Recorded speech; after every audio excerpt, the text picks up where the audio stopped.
Hi, my name is Matthew Sarge. I am a senior who attends the Port of Los Angeles High School, and I will be talking to you about the determinants of demand in advertising. I am an expert because I come across millions of ads trying to target me into buying a product that I do not necessarily need. I was interested in writing my topic because I see ads everywhere and I felt like I wanted to write and to talk about what it is really about. What American citizens know about advertising is that it cannot always be trusted because when advertisers show the product they are trying to sell, they sometimes exaggerate the truth into making you believe that it is good or that you need to have it. How I selected my topic for my research is when I came across Fast Food Nation and how some of it talked about advertising for fast food to people. Why I decided to research children's advertising is to find out the potential risks and how it impacts their lives. I was interested in children's specifically because they buy a lot of stuff with their parents' money, not knowing that some of it could be harmful. And I was also one of those kids. The advertising industry uses the determinants of demand to sell their products and lure people in while convincing them to buy that product.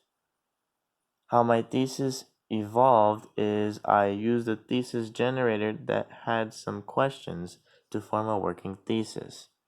Then, as I did research on my topic, I made the thesis stronger so that it supports what I will say further on into my paper. Children are still developing the ability to distinguish between content and advertising messages. This proves that children will not understand how advertisements work. Advertisements are shown everywhere for kids to try to get them to buy goods. It affects the way children think to make rational decisions on what they choose to buy. Market research firm KidSay says that more than 40% of children ages 8 to 11 use it as often as 5 times each day for periods from several minutes to more than an hour during each session. Children are becoming like everyday teenagers looking at advertisements that interest them online. This is important because children are not going to be active and will just sit behind a TV screen and will keep seeing these advertisements. Why I think seeing so many advertisements is bad for kids is because it leads to poor choices, further affecting their lives. All these marketing strategies, says Sandra Calvert, make children younger than 8 especially vulnerable because they lack the cognitive skills to understand the persuasive intent of television and online advertisements. Kids don't know what they should know, but only care about a certain type of product they would want. This proves that children don't know that the product is bad and that they only hear good stuff about it, which will lead to kids thinking that everything they hear about the product is good and they will never hear the bad stuff about it.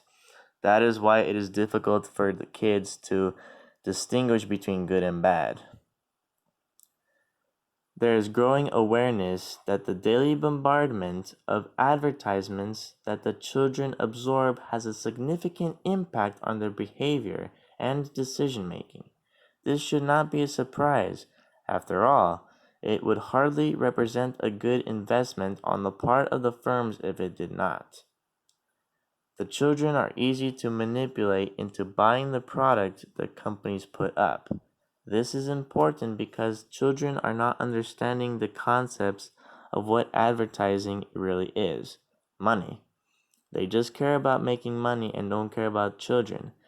Advertisers don't realize that it is their fault that these ads or their ads are affecting their lives this way.